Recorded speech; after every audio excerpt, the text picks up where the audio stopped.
Je sais que vous êtes évidemment impatients. Je laisse maintenant la parole à Laurent Brun, secrétaire général de la CGT des cheminots.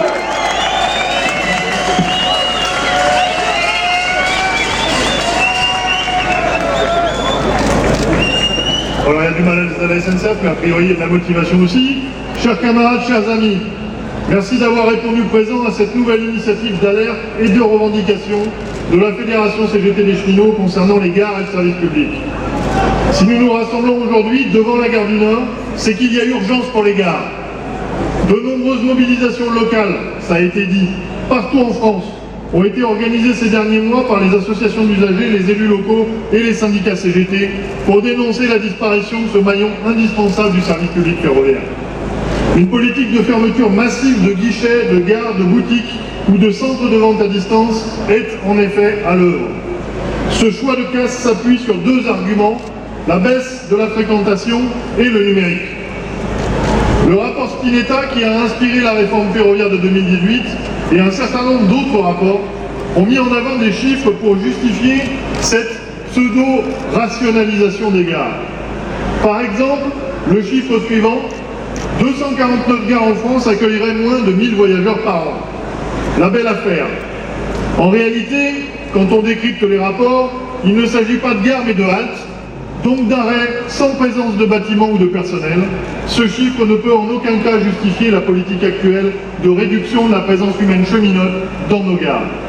Peut-être pourrait-on également avoir une vue d'ensemble du système ferroviaire et ne pas le découper en permanence en petits morceaux pour mieux le digérer. Dans ce cas, nous regarderions quelle est la desserte de ces haltes. Quels sont les moyens de mieux répondre aux usagers, donc d'en attirer de nouveaux, en améliorant les horaires ou la fréquence des trains, parce que c'est ce que nous disent les usagers. Quand nous quittons la gare, quand nous quittons le train, c'est parce qu'on a modifié nos horaires, qu'on a supprimé la desserte qui nous était utile, comme c'était dit tout à l'heure, pour aller au lycée, pour aller au boulot, ou pour se déplacer tout simplement pour les questions personnelles. Mais nos adversaires sont évidemment habitués à mélanger les choux et les carottes dans leurs équations de petits contrôleurs de gestion à courte vue, sans se préoccuper des sujets de fond. Cela leur permet de justifier la purge des effectifs qu'ils organisent. Près de 3000 emplois ont été supprimés depuis septembre 2017, ou prévoient de l'être d'ici la fin de l'année. Il s'agit pour moitié d'agents commerciaux et pour moitié d'agents d'escale. En 2 ans et demi, ce sont donc 17% des effectifs qui pourraient potentiellement sauter. Dans n'importe quelle autre entreprise, on parlerait d'un véritable plan social dans les gares. Un plan social directement piloté par les réformes ferroviaires de 2014 et 2018. Alors que dans les années 80, l'État a obligé la SNCF à assumer sur fonds propres la construction des LGV, donc à s'endetter massivement, aujourd'hui le gouvernement procède de la même manière. Plus de 40 ans de sous-investissement public doivent être rattrapés dans la régénération de l'infrastructure. 3 milliards d'euros y seront consacrés chaque année pendant 10 ans. Si quelqu'un peut arrêter de tripoter la sono, ce serait bien. Donc 3 milliards d'euros y seront consacrés chaque année pendant 10 ans. Mais l'État ne subventionne que de manière minoritaire ses dépenses d'infrastructure et laisse, comme pour les LGV, son entreprise publique assumer la plus grande partie de ses dépenses. La dette étant devenue un sujet épineux et la privatisation étant lancée par la transformation en société anonyme, l'emprunt ne peut plus être le recours. Les réformes de 2014 et 2018 ont alors inventé, je cite entre guillemets, la trajectoire financière, c'est-à-dire une obligation d'économie drastique imposée à la SNCF pour autofinancer les investissements. Après avoir été étranglé par le poids de la dette, le service public ferroviaire est donc étranglé par la trajectoire financière et les gares en payent le prix fort. Pourtant, la fréquentation, on pourrait en parler autrement que de la manière dont on parle Spinetta et consorts. Les gares sont fréquentées chaque année par 4 millions de trains et 2,3 milliards de voyageurs. Cela représente une moyenne de 2240 voyageurs par gare ou halte chaque jour. Bien sûr, il y a de fortes disparités entre la gare du Nord, derrière nous, plus grande gare d'Europe, et les petites gares de province. C'est pour s'adapter à ces disparités de besoins que les effectifs sont également très différents d'une gare à l'autre, puisque comme ça a été cité, 3000 salariés ici, il n'y a quand même pas beaucoup de gares qui sont dans ce niveau d'effectifs. Pour autant, l'une des valeurs du service public, c'est l'égalité de traitement des citoyens, donc l'égalité d'accès aux services que représente la présence humaine, c'est-à-dire l'accès à la vente adaptée aux besoins des usagers, à l'information, à la plus grande sécurité possible, à la sûreté et à bien d'autres services que rendent les cheminots dans nos gares. Cette valeur est permise par la péréquation, la solidarité à l'échelle nationale entre les grosses gares et les plus petites. Avec cette moyenne de 2240 voyageurs par gare ou halte et par jour, nous pouvons affirmer qu'il n'y a pas trop de personnel en gare, mais au contraire pas assez. Quant à ceux qui font du numérique l'alpha et l'oméga de la vente de billets, ils oublient que 13 millions de Français sont en difficulté pour accéder à Internet ou pour maîtriser les outils numériques, soit 20% de la population. Devons-nous envoyer le message à 20% de la population que le service public ferroviaire ne se préoccupe plus d'eux, qu'ils n'ont plus le droit au transport? Pour la CGT, c'est évidemment inconcevable et inacceptable. Nos adversaires oublient également que la vente et le renseignement sont des activités complexes, que les demandes des usagers sont parfois confuses ou au contraire très spécifiques, et que même doté d'une intelligence artificielle, aucun outil numérique ne pourra pleinement répondre à ces impératifs. C'est pour cela que quand ils ont le choix, une grande partie des usagers s'orientent spontanément vers un guichet ou un agent SNCF pour obtenir une réponse à leurs problématiques. Nos adversaires oublient enfin que la gare et le personnel qui la fait fonctionner ont de multiples fonctions supplémentaires. La gare est un outil d'aménagement du territoire. La loi devrait consacrer l'exigence de présence d'emploi dans tous les sites au titre du service public, plutôt que de chercher à déshumaniser les zones qui sont déjà durement frappées par l'abandon économique. Cela permettrait aux populations les plus touchées par les difficultés numériques d'avoir une solution de rechange pour conserver l'accès au train et plus généralement au droit au transport. C'est cela que nous attendons de l'action publique et pas, au contraire, la réduction du service public et l'exclusion de la population. Le personnel en gare est également le premier maillon de la chaîne de sûreté, puisque les cheminots de la vente ou de l'escale permettent de détecter un certain nombre de comportements délictueux et donc de lancer les alertes aux services compétents. Leur présence est rassurante pour les usagers, particulièrement en soirée. Il faut donc qu'elle soit assurée partout et dans ces périodes-là. Le personnel en gare est également un maillon essentiel de la sécurité.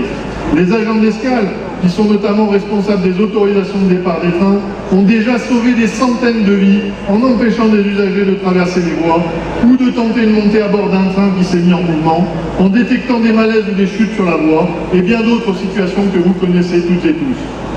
L'autorisation de départ a permis d'éviter des franchissements de signaux fermés ou autres événements de sécurité aux conséquences potentiellement graves. La suppression de cette procédure prévue au 15 décembre 2019 est un véritable scandale. Elle fera reposer l'intégralité des procédures sécurité au sol sur l'agent de conduite. Quant aux agents de circulation, ils n'auront plus de relais au sol et devront donc procéder à la commande des installations de sécurité à l'aveugle.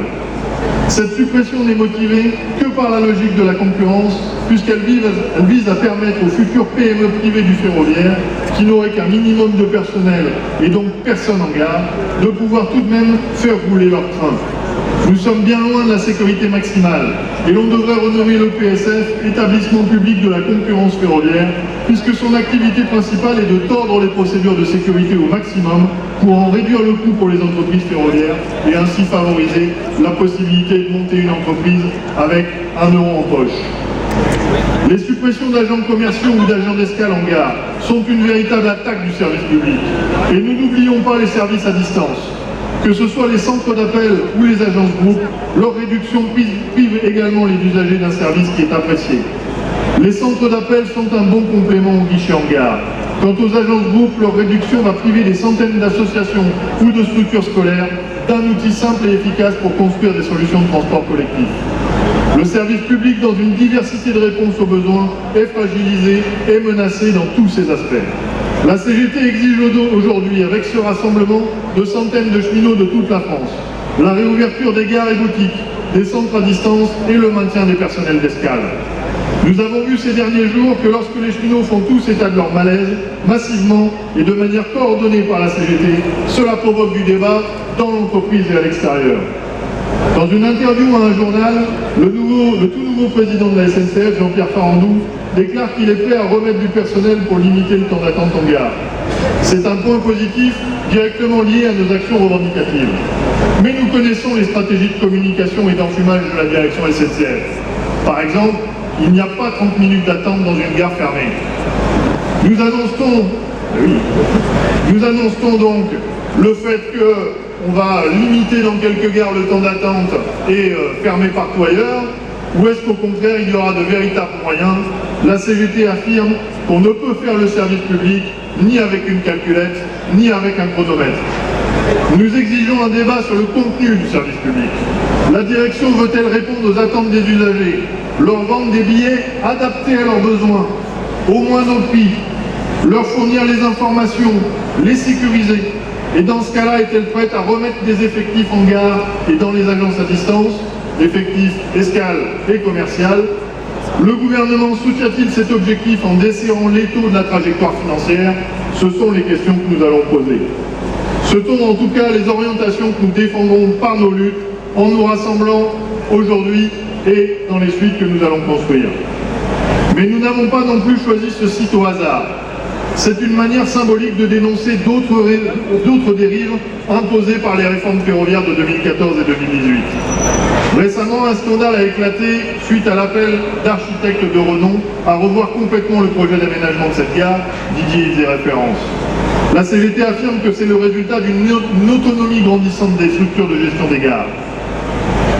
En choisissant d'organiser Gare et Connexion de façon indépendante à l'intérieur du GPF, puis demain de la transformer en société anonyme autonome, le gouvernement et la direction SNCF lui font mécaniquement perdre la notion intégrée de la production ferroviaire pour n'en faire plus qu'un gestionnaire de patrimoine. Dès lors, l'accès au train n'est plus la problématique principale de cette direction. Et dans le cadre de la gestion de patrimoine, elle ferme les petites gares sans exploitation commerciale possible et laisse les usagers dans la panade. Et elle transforme les grandes gares en centres commerciaux géants, quitte à faire perdre du temps aux usagers dans l'accès aux quais. Cette dérive est la traduction directe de l'organisation du système ferroviaire choisi en 2014 et 2018. Loin de le réunifier, elle l'atomise et multiplie les conflits d'intérêts du type de celui de la gare du Nord. Le choix d'un PPP avec une filiale du groupe Auchan n'est qu'un symptôme de plus dans la dérive. Cette réforme de 2018 a décidément été votée sur des mensonges, puisque rappelons-nous que l'argument pour la filialisation de Gare et Connexion était justement d'améliorer le service aux usagers en gare. On en est loin et ce n'est que le commencement. La CGT exige donc la réunification du système ferroviaire et plus spécifiquement concernant le rassemblement d'aujourd'hui, la réinternalisation des gares dans une organisation intégrée de l'ensemble de la production ferroviaire. La CGT exige l'embauche ou le maintien des 3000 postes supprimés ces 2 dernières années ou en voie de l'être d'ici décembre. Le service public ferroviaire ne doit plus continuer à se dégrader. À partir du rassemblement d'aujourd'hui, nous interpellerons dans les prochains jours la direction SNCF pour exiger des réponses à ces questions. Monsieur Farandou, nous ne nous bercerons pas de promesses. Nous voulons des autorisations d'embauche concrètes, des réouvertures de gares et de structures, l'abandon de la suppression des autorisations de départ, et nous les voulons maintenant. Monsieur Djebari, nous n'acceptons pas vos insultes et vos caricatures. Nous exigeons d'être reçus par vous-même sur les sujets de transport dont la situation préoccupante des gares. Et nous exigeons d'être reçus maintenant. Si l'alerte d'aujourd'hui n'est pas entendue, parce qu'elle est trop symbolique pour vous deux, Monsieur le Président et Monsieur le Ministre, alors nous organiserons une mobilisation massive de tous les cheminots en fin d'année. Vous êtes prévenus, nous sommes là, nous continuerons à être là et nous continuerons à être là, tous ensemble.